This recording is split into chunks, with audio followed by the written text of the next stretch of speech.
नमस्ते। मेरा नाम है सर्वेंद्र, आप देख रहे हैं द रिवील। आज हम बात करेंगे जीडीपी जो ग्रोथ रेट है उसी के ऊपर बात करेंगे कि वर्ल्ड वाइड क्या चल रहा है जी। और ये रीज़न एक्चुअली क्या था, रीज़न तो सबको पता है कि रीज़न क्या है। लेकिन हम लोग थोड़ा सा उसको एनालिसिस करेंगे उसका प्रॉपर वे में, कि कहीं ऐसा ना हो कि कोई पॉलिटिकल इकोनॉमिक्स आकर के सेल आउट होने लगे मार्केट में, कि कोई पप्पू टीपू आए हैं और वो चालू कर दें अपनी इकोनॉमिक्स और लोग उसको बाई करने लगे। तो ये नहीं करना है अपने लोगों को सही पाथ में सही चीज़ें समझनी है, ताकि कि हम लोग नेक्स्ट जनरेशन को या अपने खुद से समझ सकें उन सब चीज़ों को। नेक्स्ट जनरेशन और फला generation, past generation, that is ठीक है, कहने में लगता है कि ठीक है, उनको पास ऑन करना होता है। तो चलिए हम बात करते हैं कि एक्चुअली ये 23% -23% है ये जीडीपी स्मॉल पी। तो स्मॉल पी यहाँ पे डिनोट होता है पार्ट का। तो जीडीपी काउंटिंग जो ये आई है क्वार्टर की, अप्रैल में जून की क्वार्टर है। और ये पूरा तो सभी जानते हैं कि लॉकडाउन था पूरा अप्रैल में जून में, कोई प्रोडक्शन नहीं हुआ। तो सिंपली आप समझिए कि जीडीपी होता क्या है। जीडीपी होता है जो मैंने पहले या दूसरे तीसरे वीडियो में मैंने अपने बता दिया है यूट्यूब पे चैनल वीडियो में ही, कि एक्चुअली होगा क्या कि जब लॉकडाउन ओपन होगा या सारी चीजें थोड़ा सा नॉर्मल होने लगेंगी तो हो गया क्या, उसमें वी कर्व और सारी चीजें मैंने डिस्कस की थी कि लोगों का सेंटिमेंट कैसे होगा उस टाइम पे, और क्या होगा जीडीपी ग्रोथ का और कैसे होगा, ये सारा कुछ उसमें डिस्कस किया हुआ। तो आप चाहते हैं तो अगर वो पहला दूसरा तीसरा वीडियो मैं उसमें लिंक में दे दूंगा, इसमें आप देख लेंगे उसको वीडियो को। तो चलिए स्टार्ट करते हैं इसको कि यहाँ से कि जीडीपी होती क्या है। जीडीपी होती है GIC equal to GDP equal to GIC. GIC होता है गवर्नमेंट का जो एक्सपेंडिचर होता है, आई फॉर होता है कि इसमें इन्वेस्टमेंट, और होता है जो सी फॉर होता है कंज्यूमर इन्वेस्टमेंट, जो कंज्यूम करते हैं हम और एक्सपेंड करते हैं उस पर, यानी पब्लिक जो कंज्यूम करती है उसका। तो ये होता है जीडीपी का फॉर्मूला। लेकिन लोग इसको जानते नहीं है, अभी लोगों ने स्टडी नहीं किया तो लोग नहीं समझ पाते हैं कि है क्या, थोड़ा सा टिपिकल हो जाता है, तो इसलिए थोड़ा सा और लोग अवॉइड कर देते हैं इन सब चीज़ों को। और एजुकेशन सिस्टम ऐसा है कि इकोनॉमिक्स जैसे सब्जेक्ट्स को कभी भी प्रायोरिटाइज नहीं किया गया, और सिर्फ वो कुछ एलीट क्लास के लोग पढ़ करके अपना उसको उल्टा सीधा जैसा भी समझ में आता है वैसा पढ़ा देते हैं लोगों को। तो वो सारी चीज़ें थोड़ा सा दूरी बनी रही लोगों को, लोग नहीं समझ पाए। और दूसरी चीज़ ये है एजुकेशन सिस्टम में कि लोग क्वेश्चन बैंक से पढ़ लेते हैं, लोग गाइड से पढ़ लेते हैं। वो उनको इजी लगता है कि 10-15 क्वेश्चन पढ़ लिए, 5-6 क्वेश्चन आ जाता है एग्जाम में, पास करके चले आते हैं। ये बुक से नहीं पढ़ते हैं, तो ये सबसे बड़ी प्रॉब्लम है। और ये प्रॉब्लम नहीं है कि पॉलिटिकल पार्टीज क्या कर रही हैं, वो तो क्वेश्चन बैंक अपने प्रॉफिट इंटरेस्ट के लिए अपना खरीद रहे हैं, वो वही लोग खरीद रहे हैं। उसमें बुक्स वगैरह के लिए जमाना वो हेक्टिक होता है उनके लिए कि बुक पूरा पढ़ें आजकल के लोग। तो प्रॉब्लम लोगों में है, किसी सिस्टम में नहीं है, किसी गवर्नमेंट में नहीं है, लोगों में प्रॉब्लम है। तो उस प्रॉब्लम को छोड़ देते हैं, वो भी ऐसे नहीं जाने वाला। तो बात करते हैं कि जीडीपी का जो, तो जीडीपी जब ये स्टार्ट हुआ 1996 में, सबसे पहले क्वार्टरली जीडीपी स्टार्ट किया था भारत ने 1996 में। तो ये क्वार्टरली जीडीपी का डेटा है। तो क्या इसके पहले माइनस में कभी नहीं गया था? माइनस में गया था, कई बार गया है जीडीपी भारत का, 4 या 5 बार गया है माइनस में। तो ईयरली तब कैलकुलेट होता था 1996 के पहले। अभी उसके पहले 1996 के पहले था ही नहीं जीडीपी जैसा कुछ भी। तो 1966 में, तो 1947 से 1966 तक क्या होता रहा। तो जब इन्होंने जब थ्योरी आई सबसे पहले जीडीपी कैलकुलेशन की, तो ये वर्ल्ड वॉर के बाद 20-25 साल में जो स्टडी किया इन्होंने, उसके बाद फिर ये एक तरीके से आप समझिए जीडीपी इज नथिंग मेरे लैंग्वेज में, और वो कुछ नहीं होता है। लेकिन हाँ ये है कि उसको 1996 में इंट्रोड्यूस किया, और वर्ल्ड वाइड को थोड़ा सा एक तरीके से कैप्चर करने के लिए, होल्ड करने के लिए जीडीपी का कॉन्सेप्ट ही आया था। तो ठीक है, आ रहा है तो यूज कर रहे हैं लोग, तो ठीक है, कोई बात नहीं। आते हैं अब इस पे कि इससे क्वार्टरली ये स्टार्ट हुआ। अब क्वार्टरली जब स्टार्ट हुआ तो ये 23% माइनस जो आ रहा है, सपोज इसको मैं आपको बिल्कुल एकदम ऐसे समझाता हूँ कि लेमैन में, कि 100 प्रोडक्ट चाहिए, 100 प्रोडक्ट चाहिए किसी परिवार को खाने के लिए या यूज करने के लिए साल भर में। लेकिन उसका प्रोडक्शन जीडीपी जैसे ग्रोथ में जब रहता है, तो जो प्लस में रहता है, तो 105 या 108, जैसे 100 प्रोडक्ट चाहिए लेकिन 108 वहां पे बना करके दे रहा है। तो हाँ ठीक है, 10 साल में हमेशा ये होता है कि 10 साल का टर्नओवर हमेशा डबल हो जाना चाहिए। ये होता है कि इन्फ्लेशन का मतलब कि एक इन्फ्लेशन रेट का और एक इकोनॉमी ग्रोथ का एक सबसे बड़ा सिंबल, जो और डबल डिजिट में नहीं होना चाहिए उसको। 8 से 9% is considered solid growth. Double series में आने के बाद स्पॉन्ज हो जाता है, वो स्पॉन्जी होता है इकोनॉमिक ग्रोथ जो होता है, तो फिर वो कोलैप्स कर सकता है, जैसे चाइना।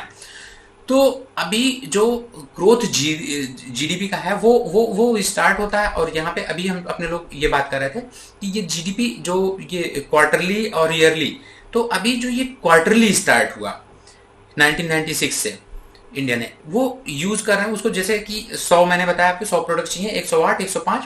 तो अभी इनका स्टार्ट होता है कि, और लॉकडाउन हो जाता है कोरोना से। लॉकडाउन जब होता है तो 100 प्रोडक्ट की जगह जो प्रोडक्शन तो जीरो था, लेकिन जो डंप था हमारे पास, जो प्रोडक्शन का जो डंप था कि बचे हुए रिजर्व थे जो, उनसे स्टार्ट होता है, उनको हम कंज्यूम करें तो वो 77 थे हमारे पास मात्र। तो 77 यानी 23% लेस में चले गए। 100 का नीड था, हमारे पास 77 पड़ा हुआ है, 23% डाउन में हो गया था, यानी प्रोडक्शन हमारा 23% माइनस में चला गया यहाँ पे। तो घबराने वाली कोई बात नहीं है। अभी जब ये सिर्फ जून तक का आंकड़ा है, ये क्वार्टरली है, तो ये धीरे धीरे ग्रो कर रहा है। तभी आप जुलाई में देखेंगे कि जो 30%, 38%, 39%, 41% जो डिप था ना ये सेक्टर वाइज, वो अभी 3%, 7%, 4% पे रह गया। तो मतलब कि वो धीरे धीरे अपनी रिकवरी कर रहा है, यानी वो धीरे धीरे जा रहा है। जो मैंने अपने वीडियो में, पिछले वाले वीडियो में बताया था, दूसरा तीसरा ही वीडियो है मेरा, वो नाम नहीं आ रहा, लिंक तो मैं उसको दूंगा। उसमें मैंने बताया था U, J curve, V curve, ये तीनों को मैंने डिनोट किया था कि भारत में कैसे होगा कि अगर तुरंत लोग लॉकडाउन ओपन होता है और तुरंत बिल्कुल से स्टार्ट कर देते हैं परचेजिंग, प्रोडक्शन, सारे कंपनियां खुल जाती हैं, एक ही दिन में सारा कुछ स्टार्ट हो जाता है। तो ये, लेकिन धीरे धीरे गवर्नमेंट ने स्टार्ट किया, धीरे धीरे जाएगा ऊपर, ये धीरे धीरे यू कर्व में जाएगा इसको। तो मैंने उसमें बहुत अच्छे से समझाया, उसको भी आप इसके बाद या इसके पहले देख लेंगे तो बहुत अच्छा रहेगा वो आपको। तो वो धीरे धीरे स्टार्ट हुआ और 77 में चला गया, वो धीरे से 23% माइनस हो गया। ये वही है। अब इसपे कई लोग खेल भी कर सकते हैं, करे इतना ज्यादा हो गया, तो मैं आपको थोड़े से आंकड़े, थोड़ा सा फिगर्स बता देता हूं। जो सबसे पहला स्लो डाउन जो इतना माइनस में आया था, वो हुआ अपने लोगों का सबसे पहले जो डाउन हुआ वो था, ये देखिए मेरे पास कुछ ग्राफ्स हैं, जैसे कि ग्राफ्स कुछ टेलीविजन और कुछ न्यूज़पेपर्स भी दिखा रहे हैं, तो मैं भी ग्राफ्स आपको बहुत सारे दिखा दूंगा जो हैं मेरे पास। और इस तरीके से मैं आपको ये सारे, मैंने ग्राफ्स मेरी स्टडी के हैं और मैंने खुद से किया है इसको। तो अभी मैं इस पे आपसे डिस्कस करता हूँ इन सारे ग्राफ्स पे। तो इसमें देखिए आप कि एक ये सबसे ज़्यादा लेस हुआ था एक टाइम पे, 5.2% का लॉस हुआ था 1979 में, जब माइनस में गया था। और ग्रेट डिप्रेशन वही स्टार्ट हुआ था और वो पूरी दुनिया में वर्ल्ड वाइड था, तो भारत के ऊपर इतना इम्पैक्ट आया था। -5.2% जीडीपी ग्रोथ था, ईयरली काउंट होता था उस टाइम पे कोई क्वार्टरली का कॉन्सेप्ट नहीं आया था वर्ल्ड में।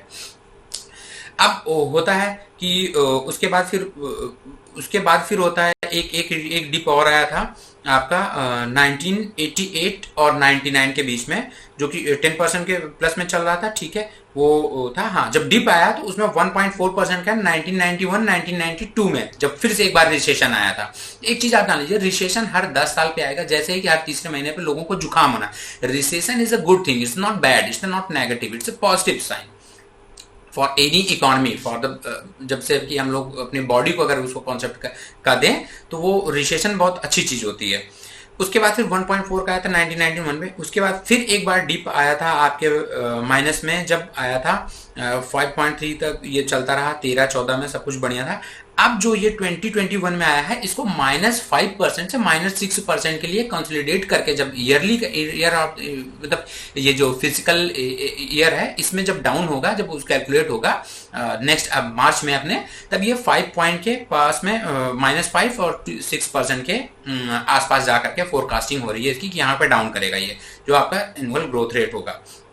क्वार्टरली है इसलिए इसको GD कैपिटल P स्मॉल से मैंने डिनोट किया है अपने ट्वीट्स में भी। तो अभी उसके बाद फिर हम देखते हैं इसको कि कैसे कैसे ये हुआ था, और ये ईयर बाय ईयर मैंने आपको बताया कि कब कब कैसे कैसे कितना कितना डाउन हुआ था। और रीजन इसका तो सभी जानते हैं कि ये मैन्युफैक्चरिंग, मतलब सारा कुछ बंद था, मैन्युफैक्चरिंग बिल्कुल। अभी देखते हैं हम इसमें एक ये ग्राफ आप देखिए, इसको समझिए इसको। Manufacturing and construction started shrinking from January. ये स्टार्ट हुआ था जनवरी से, जब ये धीरे धीरे स्टार्ट हुआ था ना, उसी टाइम पे ये मैन्युफैक्चरिंग वगैरह थोड़ा सा कम होने लगे थे, जब ये थोड़ा सा एग्रेशन, ये सारा वर्ल्ड वाइड ये इकोनॉमिक वॉर जो चल रहा था अमेरिका और चाइना के टाइम पे, उसी समय मैन्युफैक्चरिंग और इंडस्ट्रीज ये सारे हिल रहे थे। जिसमें सिर्फ एक इंडस्ट्री, ये जो देखिए मैन्युफैक्चरिंग था आपका 1.4% के डाउन हो गया था। उसके बाद फिर 2.2% जो कंस्ट्रक्शन, ये दोनों डाउन में थे उस टाइम पे। ठीक है, जनवरी से मार्च के क्वार्टर में सिर्फ दो इंडस्ट्री ऐसी थी जो डाउन में जा रही थी, बाकी सारी आपकी बूम में थी। 5.9 एग्रीकल्चर था, और माइनिंग 5.2 था, इलेक्ट्रिसिटी 4.5 था। ये सब ग्रो में, ये सब ग्रीन में है। आपका पब्लिक एडमिन तो ये तो आपका डिफेंस में जो जितना था 10 point something, very good percentage. तो उसके बाद फिर आता है, अब मैं आपको दिखाता हूँ ये थोड़ा सा ग्राफ आप देखिए जीडीपी का। इसमें देखिए कि क्या इंडस्ट्री वाइज मैं आपको बता देता हूँ कि कितना कितना डाउनफॉल आया इस क्वार्टर में, अप्रैल मई जून में। इसमें आता है क्वार्टर Q1 FY21 इसको बोलते हैं। तो इसमें इंडस्ट्रीज को -28% का ग्रोथ हुआ, डाउनफॉल हुआ, इसमें डिग्रोथ हुआ।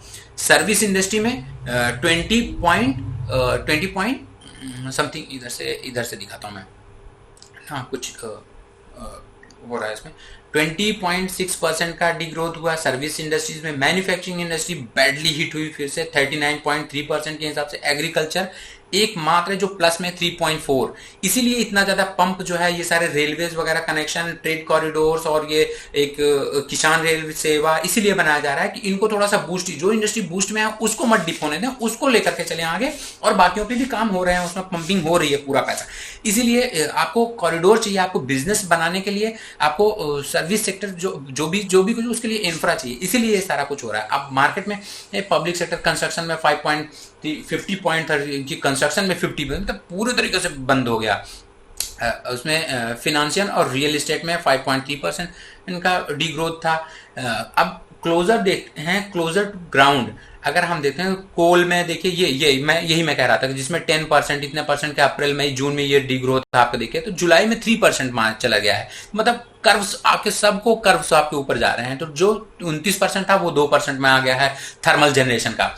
अब उसी तरीके से हाइड्रो का था कि ये जो है -8 में था, तो अभी वो प्लस में जा चुका है, 13.6 दिखा रहा है, तो अब वो प्लस में जा चुका। तो इस तरीके से ग्रोथ होगी। तो क्रूड ऑयल में भी 6.6 था, तो अभी 4.9 हो गया। तो मतलब आगे जा रहा है, अब ग्रोथ आ रही है सब में आपका कर्व आपको बढ़ता दिखेगा। इस 97% था इसमें पैसेंजर व्हीकल प्रोडक्शन में जो था।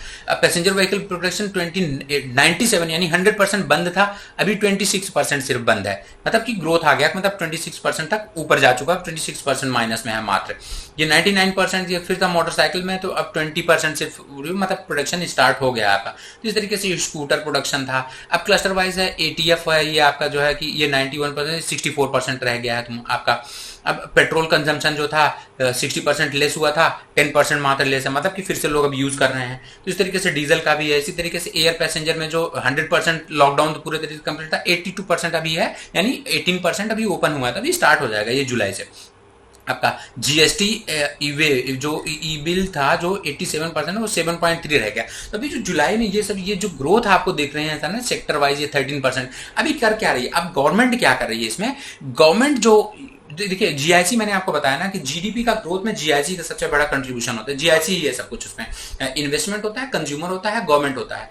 तो अभी दोनों तो फ्लॉप हो गए, इन्वेस्टमेंट कोई कर नहीं रहा है, कंज्यूम कोई कर नहीं रहा, तो गवर्नमेंट क्या करे? गवर्नमेंट का डेटा ये बताता है कि क्वार्टर फर्स्ट से लेकर के 13% ज्यादा इंक्रीज कर दिया है अपना पंप। यानी मोदी गवर्नमेंट ने बहुत अच्छा किया। 100 रुपए खर्चा करता था, लॉकडाउन में 113 रुपए खर्चे किए हैं उसने GDP को बढ़ाने के लिए।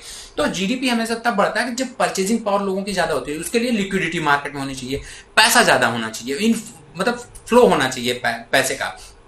Bank to in market, market to bank नहीं, बैंक टू मार्केट। तो मार्केट उसके लिए कहां से आएगा पैसा? तो यानी गवर्नमेंट उसको फंड किया, गवर्नमेंट ने उसको बहुत फंड प्रोवाइड किया है। तो अभी उसके लिए क्या है कि अब गवर्नमेंट के पास फंड कहां से आएगा? गवर्नमेंट एक सर्टेन एक्सटेंट तक अपने लोन्स दे सकती है, या बैंक आपको लोन दे सकता है, वो एक सर्टेन लिमिट तक। इंडिया जैसे उसमें ऐसा नहीं अनलिमिटेड पैसा दे दिया जाएगा, नहीं।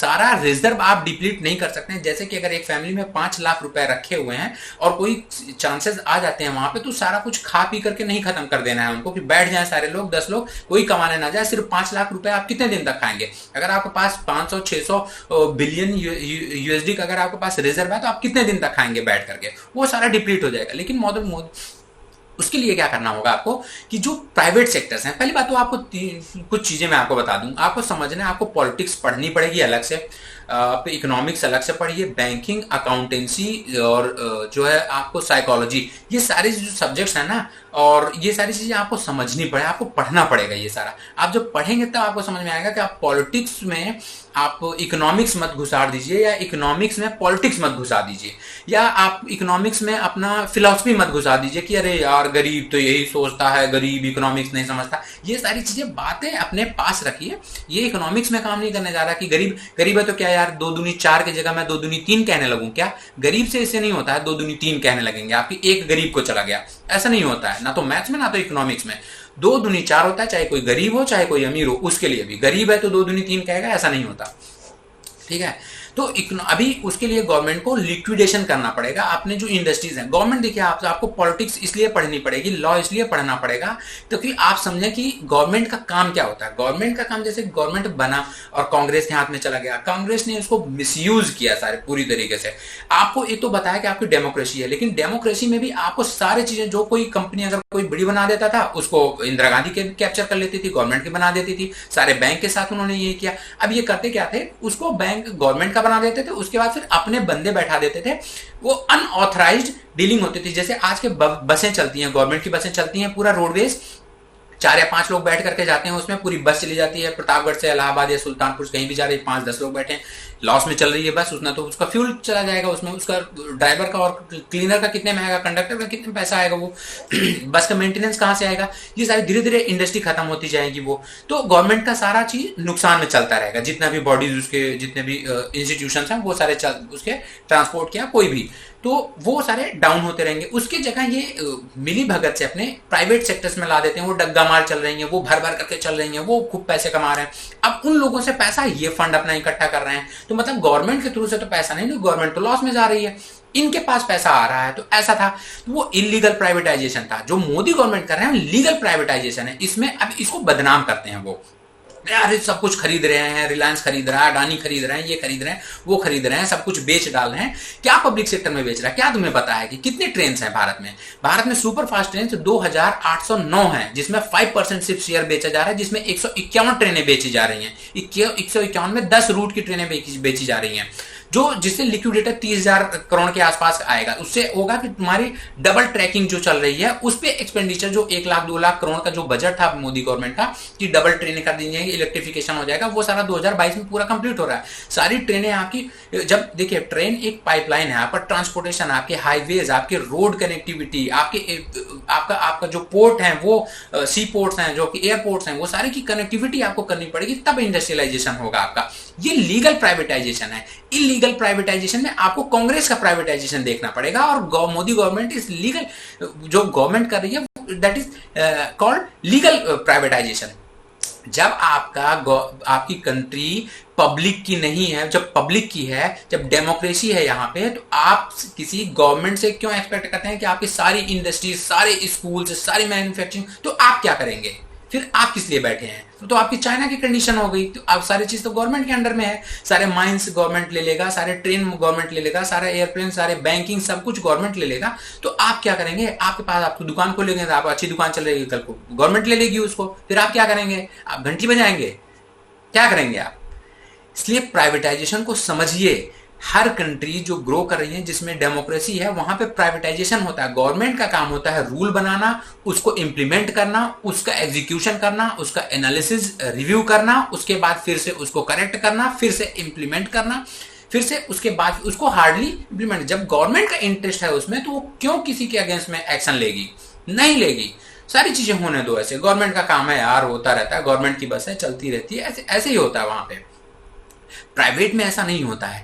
प्राइवेट में होता है, जैसे जो लोग प्राइवेट में काम कर चुके हैं, लोग कह रहे हैं कि रिलायंस खरीद रहा है, रिलायंस खरीद रहा है, तो ये तो यार रिलायंस क्या, आदित्य बिरला ने तो 2014-15 में खरीदा था, जब तो मोदी गवर्नमेंट नहीं थी। फ्यूचर ग्रुप के पैंटलून्स को ही खरीदा था। तब तो कोई भी, मैं देख रहा हूं कि किसी का ट्वीट नहीं आया। मैं खुद एक उसी कंपनी में था पैंटलून्स में उस टाइम पे, मैंने खुद देखा था senior to junior top to bottom जितने लोग थे सिर्फ सैलरी बढ़ जाएगी, सैलरी बढ़ जाएगी। आदित्य बिरला में आ गए। ये तो मजेदार बात है यार। गवर्नमेंट आपकी है तो आप, मजेदार बात है कि बड़ी कंपनी ले रही है उसको, और जब आपकी गवर्नमेंट नहीं है तो छोटी कंपनी को बड़ी कंपनी ले रही है, तो फिर यार गड़बड़ हो गया, तो मोदी खा रहे हैं पैसा। ऐसा थोड़ी होता है इकोनॉमिक्स।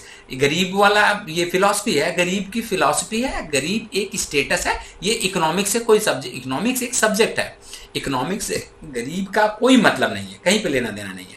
तो आप इन सब चीजों को मतलब कि आप इनके डिफरेंस को आप समझिए क्या होता है, मिक्स मत करिए कुछ भी उसमें। तो मैंने जैसे आपको बताया कि जीडीपी ग्रोथ इसमें जो चल रहा है अभी आपका ये 13% जो इंक्रीज हुआ, जब अब लिक्विडिटी बढ़ाने के लिए मार्केट में इंफ्रास्ट्रक्चर, पुराने टाइम से आप पढ़ते, एंशियंट हिस्ट्री आप जब पढ़ेंगे, हिस्ट्री पढ़ेंगे, एंशियंट हिस्ट्री और एंशियंट इकोनॉमिक्स पढ़ लीजिए। राजा महाराजा क्या करते थे कि कंस्ट्रक्शन करवाना चालू कर देते, इनफ्लो बढ़ाने के लिए। जीत करके आए युद्ध, पैसा खत्म हो चुका है, तो कंस्ट्रक्शन स्टार्ट होता था। जो जीता हुआ है या हारा हुआ जो भी है उसके लिए रोड बनाना, महल बनाना, कहीं पे किले बनवाना, बाउंड्रीज बनवाना, इस तरीके से तालाब खुदवाना, ये सब एक इकोनॉमी तक लोग मजदूरी करते तो वो पैसा लेकर के जाते थे मार्केट में, पैसा लिक्विडिटी बढ़ती थी। ना कि मनरेगा की तरह बैठा करके खिलाना चालू कर दो भाई, ऐसा लिक्विडिटी नहीं बढ़ता। वो लिक्विडिटी वो 2008 में लिक्विडिटी जो अटल बिहारी ने जो रिजर्व फंड बनाया था उसको आकर के डिप्लीट कर दिया था इन्होंने, मनमोहन ने। और उसके बाद फिर जब सेकंड टर्म जीत गए, उसके बाद सेकंड टर्म के बाद सिर्फ स्कैम कर दिया 4.82 लाख का। तो जितना इकोनॉमी, जितना तो चाइना ने इन्वेस्ट कर रखा है पाकिस्तान में, पाकिस्तान को पूरा ऑन कर रखा है, उतना तो सिर्फ कांग्रेस पार्टी ने लूट लिया। 4.39 लाख करोड़ का जो है इन्वेस्टमेंट उसने कर रखा है वहां पे चाइना ने पाकिस्तान में। अगर 4.72 का तो स्कैम सिर्फ 4G 2G कोल और ये जो एक दो और उसमें है, वो सारे स्कैम मिलाकर के CWG का जो था कॉमनवेल्थ गेम का, ये सारे मिलाकर के इतना 4.72 लाख का होता है। अगर उतना ही आप उससे ज्यादा 20-30 मतलब कि लाख करोड़ ज्यादा उसमें कांग्रेस ने घोटाले किए हैं, आप कैलकुलेट कर लीजिए। मैं किसी वीडियो में आपको फीचर दे दूंगा उसमें उठा करके। उससे ज्यादा तो अगर आपने इन्वेस्ट कर दिया होता तो पाकिस्तान आज आपके पास होता, चाइना के पैरों की जगह आपके पैरों में गिरा होता। उतने ही पैसे पे चल रहा है ना वो, उससे ज्यादा तो पैसा नहीं, उतना ही पैसा जितना कांग्रेस ने लूटा उतना ही मनमोहन गवर्नमेंट है, यूपीए टी ने जितना सिर्फ लूटा है। और उसके पहले 1947 से लेकर के 2009 तक जितना कांग्रेस ने लूटा, मैं उसकी बात कर ही नहीं रहा हूं, मैं उस पर जा ही नहीं रहा हूं। मेरे बस का नहीं है कि मैं कैलकुलेट करके आपको बता दूं, ना आप उसको समझ पाएंगे, उसको कैलकुलेशन आप कर ही नहीं पाएंगे कि आप समझ पाए उसको, ना मैं बता पाऊंगा उसको अभी आपको यहाँ पे। तो उसकी बात मैं सिर्फ इसके मोटे मोटे 4 या 5 के सिर्फ स्कैम्स के बता रहा हूँ। जो छोटे छोटे नेशनल हेराल्ड के हैं वो तो मैंने छोड़ दिए हैं, मोटे मोटे 1.72 लाख करोड़ के इनके सबके। तो आप समझिए कि किस लेवल पे। तो गवर्नमेंट का काम होता है कि कंपनी चलाना नहीं, राजा कोई बनियागिरी नहीं करता था। जब भारत सबसे बड़ा इकोनॉमी था तो राजा कोई बेचने नहीं जाता था सामान, बनिया जाते थे। देखिए जब अमेरिका का या रशिया का इनका सबका जब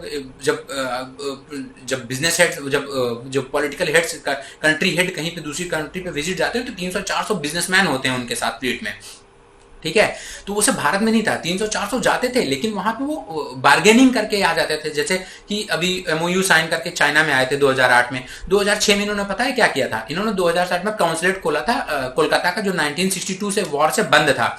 और इनका था एक जो तिब्बत में था, वहां पे तिब्बत में जो भारत का काउंसलेट था वो भी 1962 में बंद किया गया था दोनों कंट्रियों ने।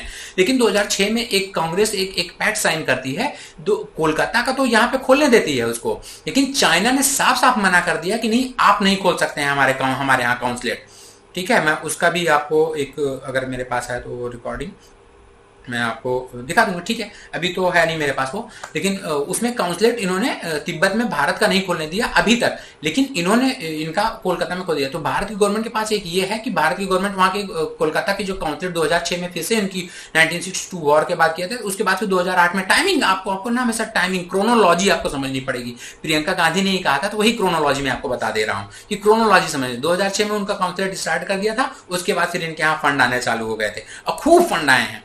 मैं आपको डे फर्स्ट वीडियो में भी बताया था 3,900 करोड़ क्या तो सिर्फ मीडिया में स्टार्टअप में चाइना ने डाला था। तो भारत को पूरी तरीके से इंडस्ट्रियलाइजेशन को गवर्नमेंट के हाथ में ले करके उसका प्राइवेटाइजेशन ना करके लोगों को पंगु बना दिया कि ये तो गवर्नमेंट का काम है जी, आपको खाना चाहिए हम दे देंगे जी, आपको कपड़ा चाहिए हम दे देंगे जी, मतलब सब कुछ हम कर देंगे, आप कुछ मत करिए। तो ये तो आपने पूरी तरीके से मट्ठा कर दिया लोगों को। यहाँ पे कुछ मतलब ना तो कुछ पढ़ने लायक रह गए, वो आपको गाइड आपको दे देते हैं, क्वेश्चन बैंक दे देते हैं, वहां से पढ़ लीजिए। आपका एजुकेशन सिस्टम बिल्कुल खराब कर दिया, आपका एजुकेशन सिस्टम खराब कर दिया, समझने की आपके ताकत को आपको उन्होंने बिल्कुल लॉक कर दिया। जब लॉक कर दिया तो अब कुछ भी कर रहे हैं बाहर जा करके किसी कंट्री के साथ, आपका कॉम्प्रोमाइज है पूरा, सारी कंट्री वही साल सब कुछ सप्लाई कर रही है। एक दिन बंद कर देगी आप पैरों में गिर जाओगे भाई कि मुझे तो दे दो यार, मुझे दे दो, मुझे कटोरा लेकर के। तो अभी गवर्नमेंट ये प्राइवेटाइजेशन जो मोदी गवर्नमेंट करना चाह रही है या उसके तरफ आगे बढ़ रही है, that is very good, give it to double thumbs up, बहुत अच्छा है। ये तो लीगल है, ये तो लीगलाइज कर रहे हैं सारा कुछ, जो कि हमारा एक डेमोक्रेसी में हर आदमी को अपना व्यवसाय करने का ये कॉन्स्टिट्यूशन में लिखा हुआ है। लेकिन मैं आपको दिखाऊंगा एक वीडियो बनाऊंगा मैं इस पे कॉन्स्टिट्यूशन का, जिसमें नेहरू ने कहा है कि लोगों को सिर्फ खाने तक की चीजें मिलनी चाहिए और उससे ज्यादा नहीं। किस बात की डेमोक्रेसी है ये? तो फिर तो तुम वही थे कि ये कम्युनिस्ट आइडियोलॉजी के थे, तो इनको कम्युनिज्म में है, समाजवाद में है ये चीजें कि लोगों को सिर्फ तो उतनी चीजें मिलनी चाहिए जिसमें वो जी सकें, जीवन यापन कर सकें, रिच ना हो जाए। ये लिखा हुआ है कम्युनिज्म में, और वही उन्होंने बोला ये आपके कॉन्स्टिट्यूशन के बुक में है लिखा हुआ। मैं पेज नंबर बता दूंगा आपको कि 42 पेज है या 47 पेज नंबर है, उसमें कॉन्स्टिट्यूशन का हमारा संविधान करके है, और सुभाष कश्यप की बुक है उसमें लिखा हुआ है। तो मैं आपको वहां पे लेकर के जाऊंगा, वो उसका वीडियो अलग रहेगा, उसमें दिखाऊंगा मैं आपको। तो इकोनॉमिक्स को समझना बहुत आसान है, इतना ज़्यादा टिपिकल नहीं है। तो बहुत अच्छा परफॉर्म कर रही है इंडियन इकोनॉमी, लॉकडाउन के बाद भी इतना बड़ा हिट हुआ जो इकोनॉमी पे वर्ल्ड वाइड। तो इसका और इसीलिए ये सप्लाई चेन, इसको मैन्युफैक्चरिंग हो गई तो सप्लाई चेन इंप्रूवमेंट करने के लिए तो आपको इंफ्रा तो चाहिए, जिसमें सबसे पहले रोड आता है, इंफ्रास्ट्रक्चर में फिर बिल्डिंग्स आती हैं, सारी चीज़ें, लाइट, इलेक्ट्रिफिकेशन, ट्रांसपोर्टेशन, ये सारी चीज़ें उसमें आ जाती हैं। वो सारी चीज़ें इंप्रूव कर रहे हैं। 5 कॉरिडोर आपके बन रहे हैं। आपकी रेलवे देखिए कितनी बढ़िया बन गई है अभी इस टाइम पे। मैं तो चाहता हूँ, मैं तो बिल्कुल खुश हो गया था एक बार वंदे भारत से। तो आप समझिए इन सब चीज़ों को, इनके बहकावे मत आइए कि सारी चीज़ें बेच नहीं रहे, लिक्विडेशन बढ़ा रहे हैं, तो शेयर कम करेंगे, धीरे धीरे गवर्नमेंट का हाथ उसमें से खींचेंगे, प्राइवेट लोगों को बढ़ाएंगे, उससे इंप्रूवमेंट होगा। कल को कोई भी अंबानी बन सकता है, कल को कोई भी अडानी बन सकता है।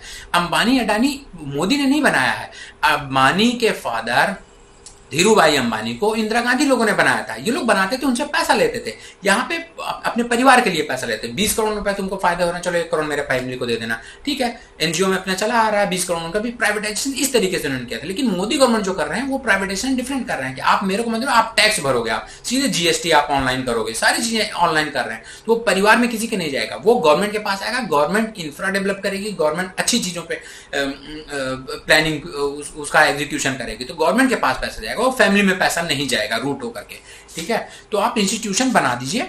आप बच्चा, जैसे आप बच्चा पैदा करते हैं तो उसको आप संस्कार देते हैं सब कुछ। तो कांग्रेस क्या करती थी कि सीबीआई बना दिया, रॉ बना दिया, सबको सारे इंस्टीट्यूशंस बना दिए, सब कुछ कर दिया, लेकिन उसको संस्कार नहीं दिया। उसको करने के लिए आगे इन्वेस्टिगेशन हो रहा है, ये रिजल्ट नहीं आता था कुछ भी। सीबीआई कर रही है, उसको अपने पास आईटी ने मारा, सारा डॉक्यूमेंट दिया, ठीक है भाई अब तू पैसा इतना डाल दे एनजीओ में, तेरा काम का फाइल दब गई। ये काम होता था, अभी ऐसा काम नहीं हो रहा, इसलिए ये पिनपिनाहट है इनके अंदर, ठीक है। तो आप इसको समझिए, इन सब पे बहुत सारे वीडियोस बन सकते हैं। मैं आपको एक वीडियोस में ऐसे सारी चीजें नहीं समझा सकता। मैं पिछले 18-20 साल से ये सारी चीजें पढ़ रहा हूँ, इस पे एनालिसिस डेली करता हूँ, डेली बिना पढ़े 11-12 बजे के पहले नहीं सोता, पढ़ता हूँ, इनको जरूर पढ़ता हूँ। आप भी पढ़िए, आपको समझ में आएगा कि चीजें क्या हो रही हैं, कैसे हो रही हैं, क्या चीज सही है, क्या चीज गलत है, क्या बेटर होगा, क्या खराब होगा आपके लिए, क्या बेन है, क्या बून है, ये दोनों चीजें आपको समझ में आएंगी, ठीक है। तो वीडियो लंबा और ना हो जाए, वीडियो रादर वैसे ही हो गया हाफ एन आवर का, तो इसको यहीं पे क्लोज करते हैं। वीडियो लाइक शेयर कमेंट करते रहिए, कंटेंट आपको पसंद आ रहा है तो, और चैनल सब्सक्राइब नहीं किया तो चैनल सब्सक्राइब कर लीजिए।